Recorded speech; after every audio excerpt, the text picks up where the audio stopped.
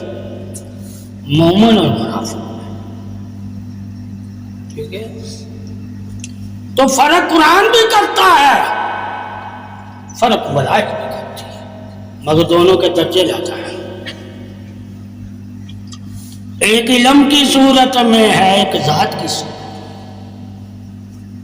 ٹھیک ہے؟ کہ جب تک مولا علی کرم اللہ وجہ الکریم سے تو ذاتی محبت نہیں کرتا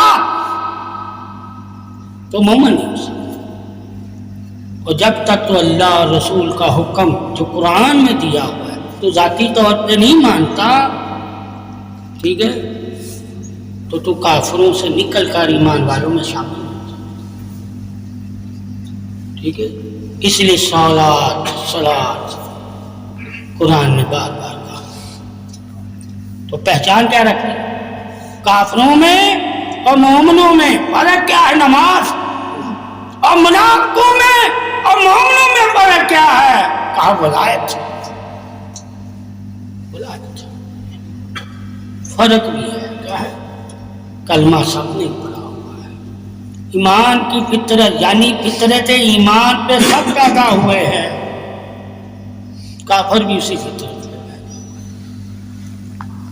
مگر اپنا ہی اصل ہے کہ کس نے کس کو اپنایا ہوا ہے۔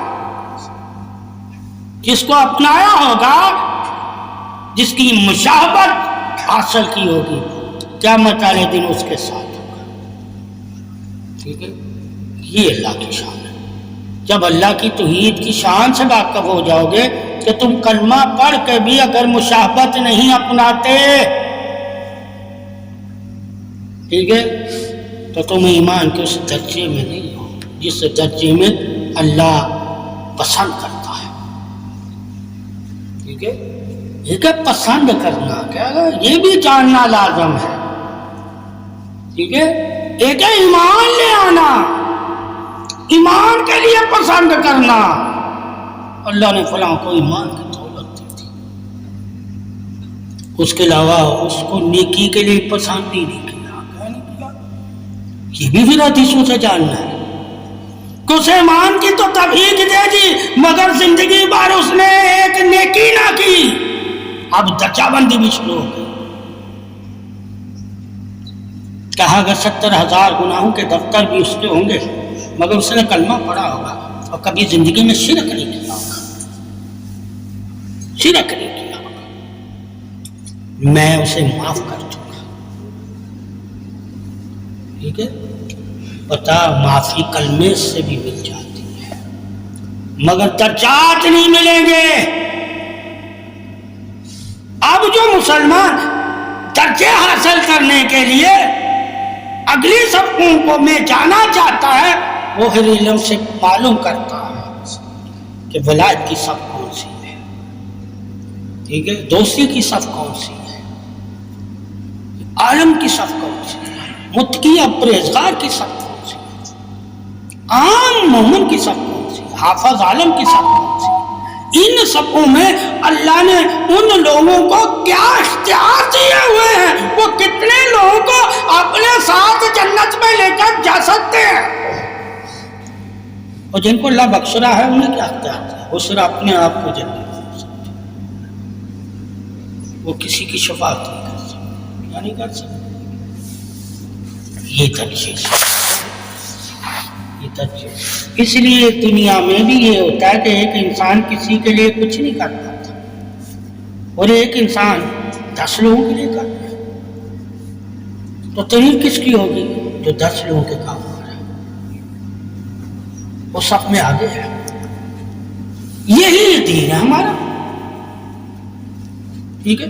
کوئی تعریف ایسی نہیں ہے جو انسان کی عقل میں نہ آئے، جب اس کی عقل ہوگی تو ہو جانے گا نا کہ ہاں یار دنیا کی سب میں بھی ہم درجے حاصل کرتے ہیں، ایک سے دوسرے جگہ نکلنے کے لیے۔ اللہ بھی یہی کہے گا، دین میں بھی وہی بات لکھی،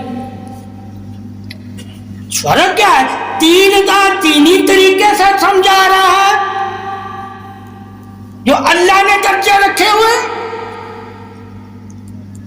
ٹھیک ہے، ایمان میں صدیقین، شہداء، اولیاء، شہداء، شہادت دینے والا، گواہی دینے والا، صبر کرنے والا، یہ درجے رکھے۔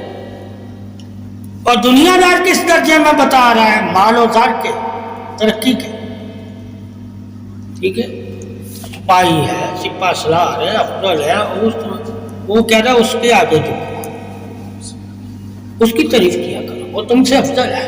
اللہ کہہ رہا ہے اس کی تعریف کیا کرو جو میرا دوست ہے، متقی ہے، پرہیزگار ہے، صابر ہے، وہ تم سے افضل ہے۔ دونوں کی ایک ہی سوچ ہے، سوچ کا معیار ایک ہی ہے، مقصد ایک جیسی نہیں ہے۔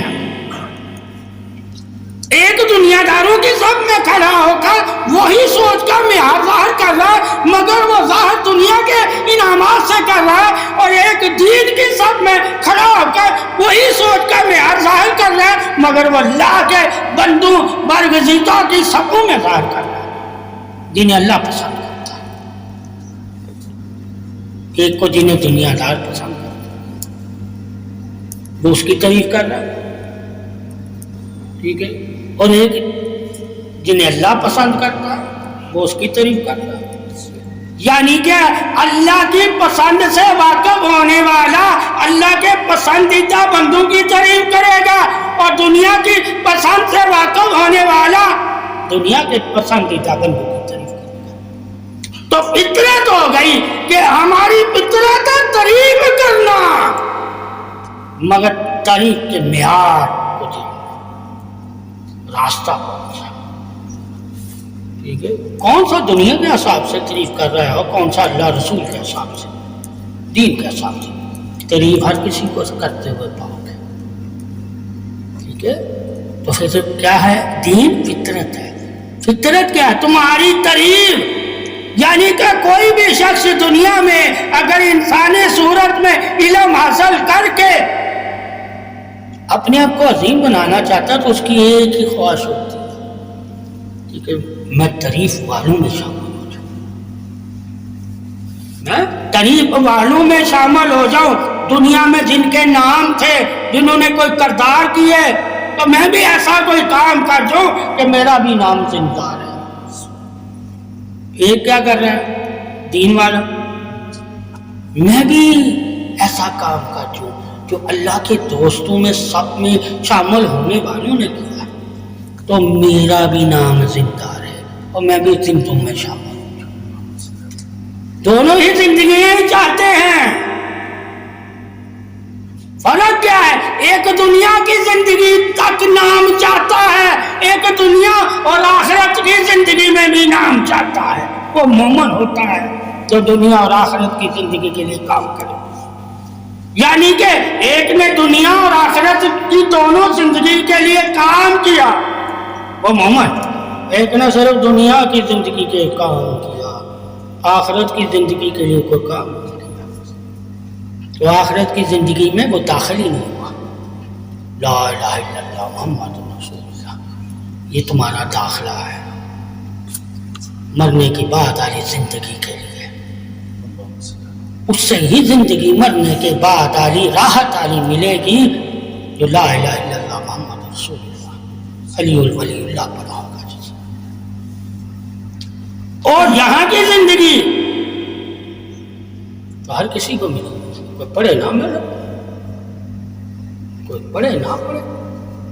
اس لیے زیادہ تر لوگ اسی زندگی کو اپنی زندگی سمجھ کے اس زندگی میں اپنا نام روشن کرنا چاہتے ہیں، اور مسلمان اس زندگی کی بھی روشنی ہے اور آخرت والی زندگی۔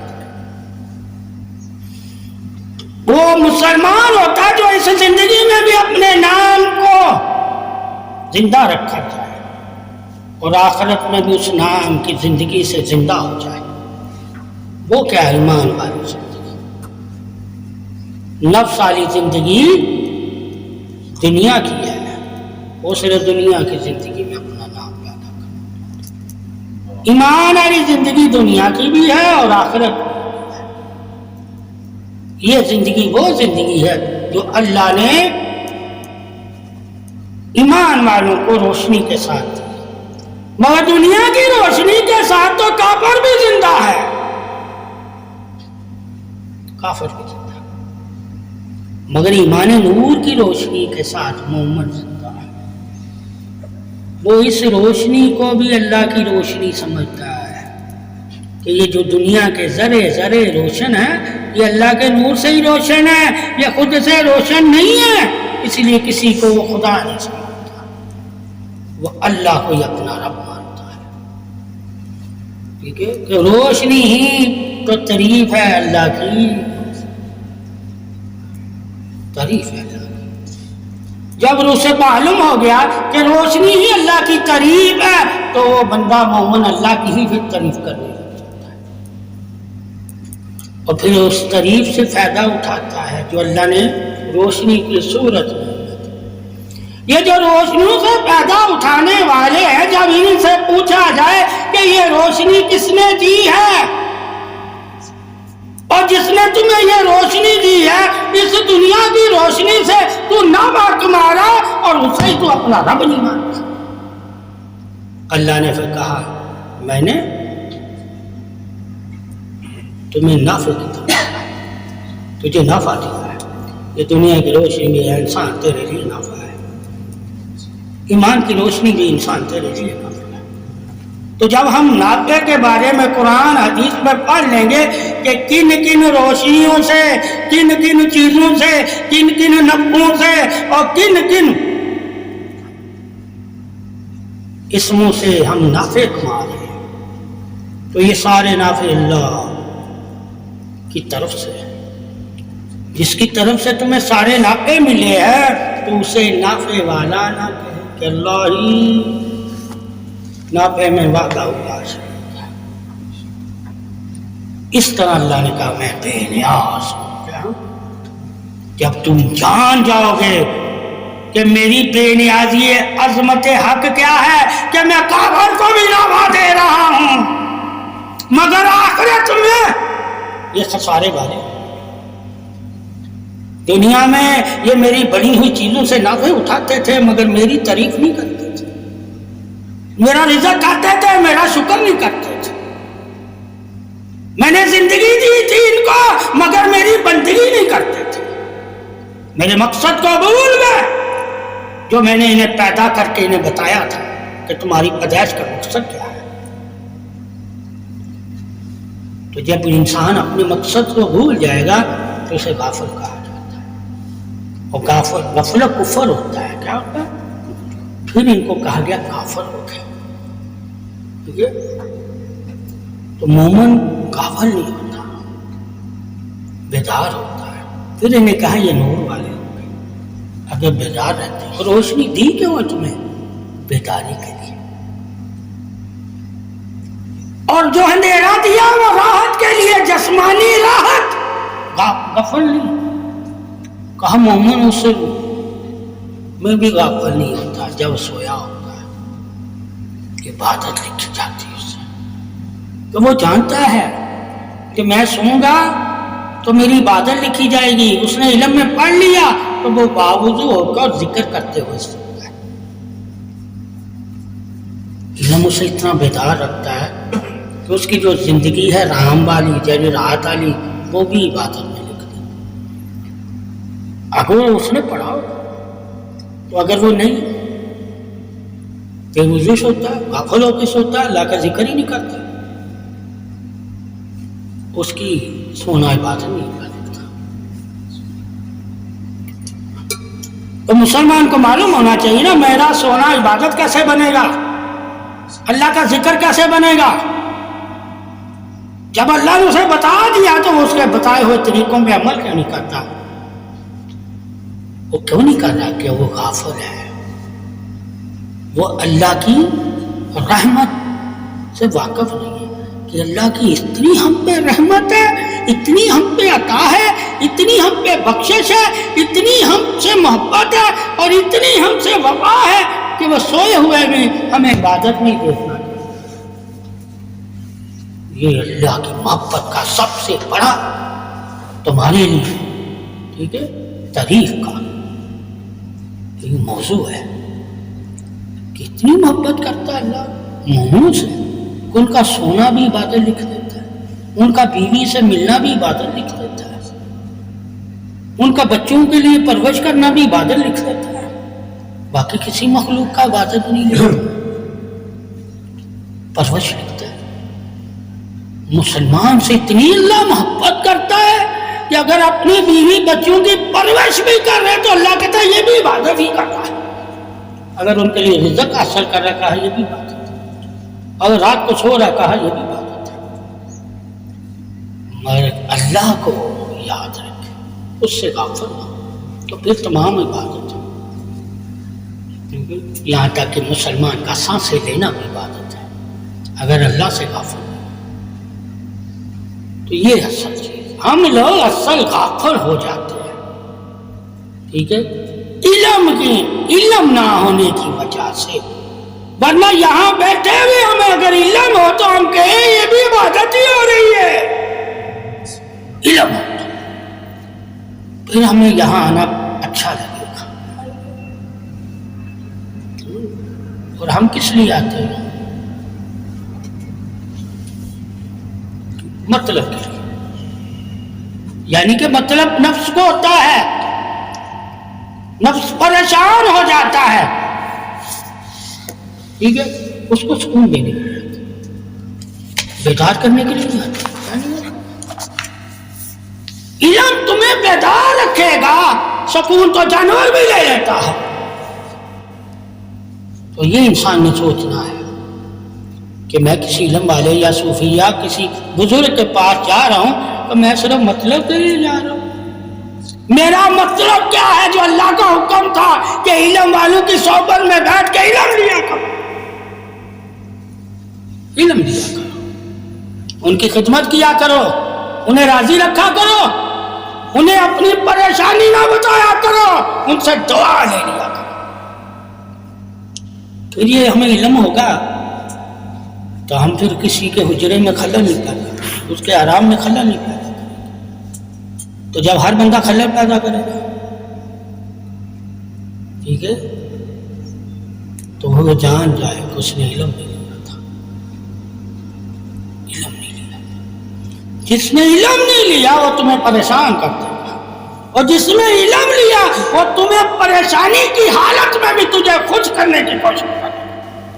اسے پتا ہے میری پریشانی دور ہی اسی وجہ سے ہونی ہے، اگر میں خوش کروں گا اللہ مجھ سے خوش ہو جائے گا، میری پریشانی دور ہو جائے گی. یہ مقام بھی بندے کو معلوم ہونا چاہیے. صرف دکھ کے مقام معلوم ہے بندے کو، یہ نہیں معلوم کہ اللہ نے طریقہ کیا بتایا ہے اپنی پریشانی سے نکلنے کا.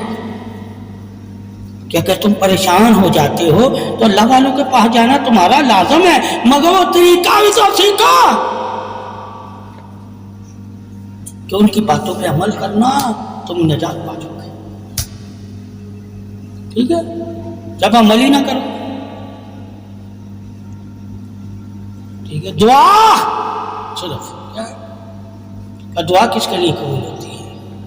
انسان کے لیے. اور انسان کس کو کہتے ہیں؟ جس نے علم لیا ہو. اور جس نے علم لیا ہو وہ پھر خدمت کرتا ہے. کیا کرتا ہے؟ اسے پتا ہے جب میں اللہ کی رضا کے لیے اس بندے کی خدمت کروں گا تو اللہ سے جب دعا کروں گا تو اللہ قبول کرے گا. یہ درجہ معلوم جب ہوگا، علم لوگے تو تم کسی بھی جگہ کسی کو پریشان نہیں ہوگا.